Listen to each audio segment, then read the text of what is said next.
par de elétrons para perto dele e deixa o hidrogênio com a carga positiva.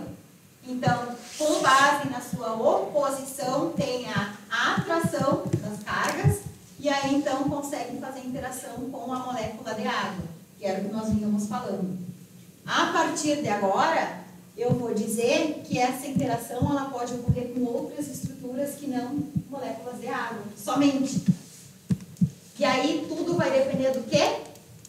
Dos grupos funcionais. Então, por isso que eu disse aquelas 3 coisas que a gente tem que ficar fresco na mente. Grupo funcional, diferença de eletronegatividade, e eu acabei de me esquecer qual é a outra, mas eu falei e ela é importante. Então, o que nós vamos ter nessa figura aqui? Ó? Nós temos a carga parcial positiva da molécula de hidrogênio. Então, digamos que esse exemplo aqui seja a molécula de água. Então, nós temos o oxigênio mais eletronegativo, aproximando os elétrons dele, ele ficando com a carga parcial negativa. Logo, o hidrogênio tem a sua carga parcial positiva. Temos diferença de polos aqui. Essa interação, ela vai conseguir fazer uma ligação fraca com outra estrutura que também tem uma diferença de polaridade.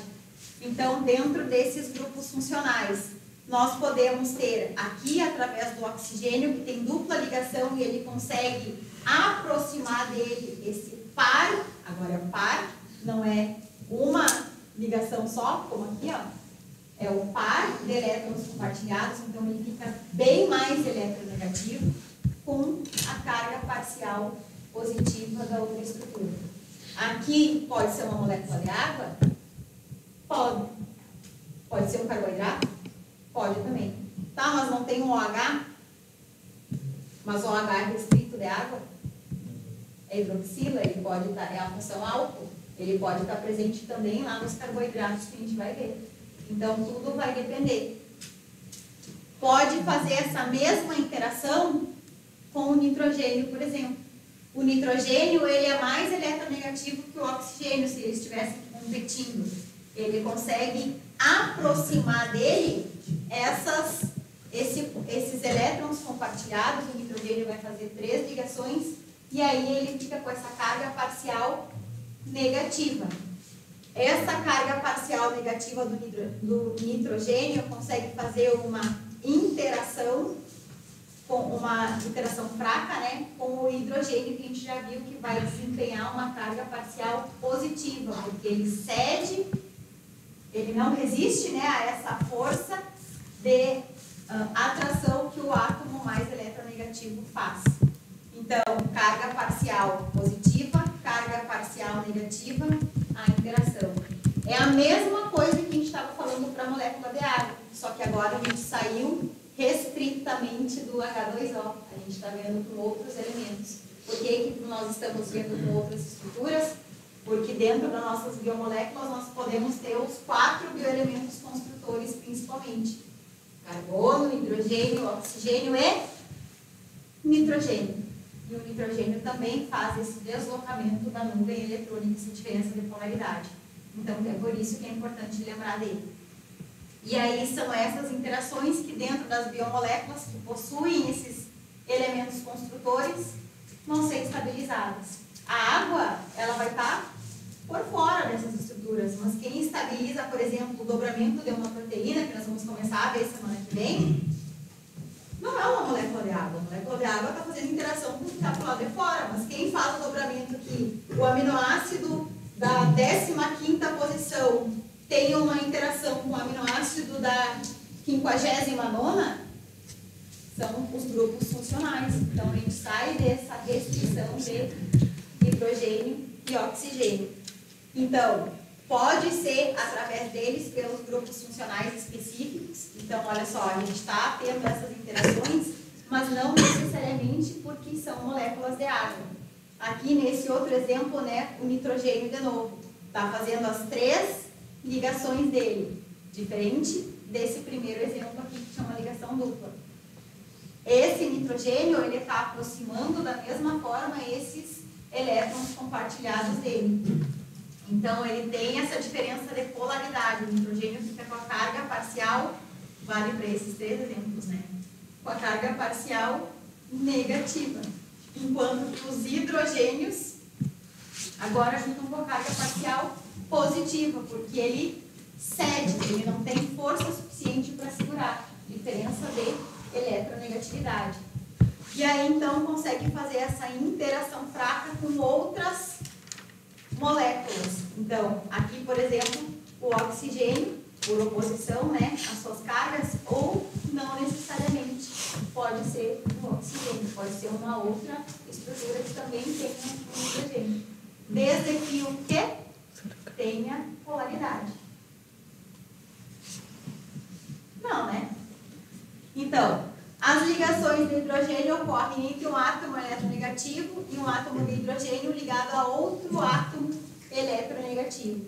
Então, é a diferença de polos, é a eletronegatividade que vai determinar essa interação, que vai proporcionar essa ligação fraca entre as estruturas, que vai estabilizar a nossa biomolécula. Então, essas interações fracas dentro do sistema aquoso. Essa parte aqui é isso aqui, que eu falei no início da aula.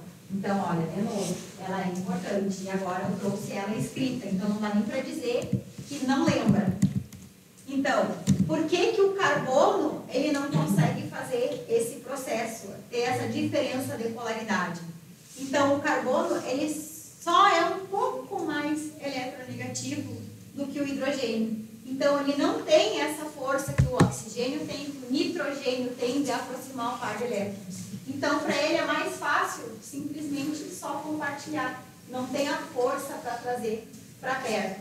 Quando ele não tem esse comportamento, não tem a diferença de polos. E aí ficam aquelas moléculas, aquelas estruturas que a gente chama de hidrocarbonetos, que não conseguem fazer interação com outras moléculas com base nesses requisitos, né? Disponibilidade de carga ou de polos. E ainda, né, não tem um grupo funcional que melhore esse processo.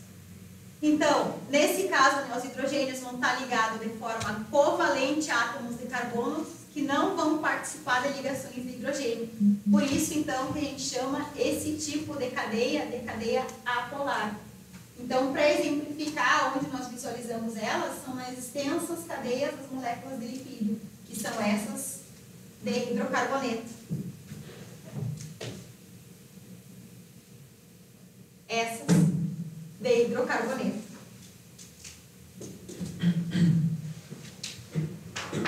Essas estruturas, justamente por não ter uma diferença de eletronegatividade significativa, então o carbono ele não tem essa capacidade de aproximar o par de elétrons dele, porque justamente ele precisa de 4 elétrons, ele tem exatamente a metade.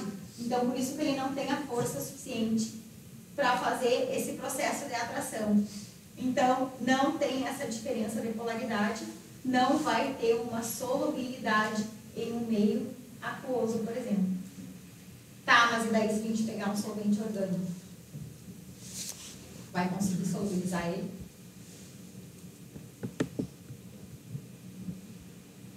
Se a gente pegar... Espera aí, se eu vou dar o exemplo da resposta. O que vai ser um solvente orgânico? Um solvente orgânico, diferente da água, ele também é apolar. Não tem polos. Se a gente pegar uma estrutura que não tem polos, vai conseguir misturar com uma que não tem polos? Vai. Lembra que o semelhante dissolve o semelhante? Ele não vai dissolver numa que vai diferir quimicamente das características dele, mas numa que for similar vai. Então, se a gente lá no laboratório testasse essa solubilidade, eu não lembro o que está lá na atividade prática, mas trabalhar com solvente orgânico é sempre mais complicado. Porque se a gente diluir, não vai diluir. Então, se a gente pegar um solvente orgânico puro e colocar um lipídio, ele vai ter uma boa solubilidade. Tanto é que existem algumas estruturas, nem eu falei para vocês, eu trabalhei com organofosforado. O que eu trabalhei era a solução sei lá como se diz, assim, que pronta para uso, não era para pesar. E ele era solúvel em xilol. Já ouviram falar? É um solvente orgânico. Se eu pegasse o clorpirifos, o organoclorado, e colocasse na água, ele ficava branco como um leite. Ele precipitava todo. E aí, quando eu ia injetar nos meus animais, sim, eu precisava disso. Eu não tinha certeza do que eu estava injetando, porque ele começa a precipitar. E aí eu não conseguia garantir a dose. Então, olha como o conhecimento facilita a nossa vida. Eu tinha que solubilizar ele num solvente orgânico, porque daí não acontecia isso. Então, até se a gente pega para ler, né, a bula, não sei se chama assim também, mas a gente identifica que lá tem uma proporção desse solvente orgânico já para misturar, para garantir a sua concentração. Então, a gente consegue utilizar. O problema é que solvente orgânico também tem toxicidade para os animais. Então, eu não conseguia saber se meus animais morriam pelo clorpirifos ou pelo solvente orgânico. Mas aí, enfim, é outro problema. Mas sim, então, se a gente identifica essa solubilidade, identifica essa cadeia, identifica as propriedades dela, a gente sabe lidar com ela. Se a gente não sabe, a gente passa mais trabalho. A gente pode até chegar na resposta, mas a gente quebra a cabeça muitas vezes, passa trabalho, perde tempo, literalmente perde dinheiro, para depois chegar numa coisa que, puxa, era só ter feito isso. Então, às vezes, nos economiza um pouco de trabalho. E aí, então, é o que mostra essa figurinha aqui pra gente, para lembrar, né? O carbono, ele tem essa baixa eletronegatividade, a baixa capacidade de atrair os pares de elétrons compartilhados para ele. Então, ela não vai formar polos. Ela é a molécula que a gente chama de apolar. Então, que eu também estava conversando, existem diferentes formas de falar a mesma informação. Então, dominem também todas elas, porque eu posso escrever que é uma molécula apolar ou é uma molécula que não tem formação de polos. Estou falando a mesma coisa. Certo? Então, as biomoléculas, elas vão não carregadas, né, como os açúcares, elas vão dissolver rapidamente na água, devido ao efeito estabilizador das ligações de hidrogênio entre os grupos hidroxila ou o oxigênio da carbonila do açúcar, né, com as moléculas polares de água. Aí eles vão pensar assim, ó, tá, mas lá no início eu falei que não são carregadas, como é que a fulana solubiliza? Justamente porque nesses exemplos que eu citei ali, da hidroxila ou oxigênio da carbonila, que estão aqui, o oxigênio da carbonila, grupo funcional, lembra que eu falei que você lembrar? Carbonila. Carbonila está presente em diferentes grupos funcionais.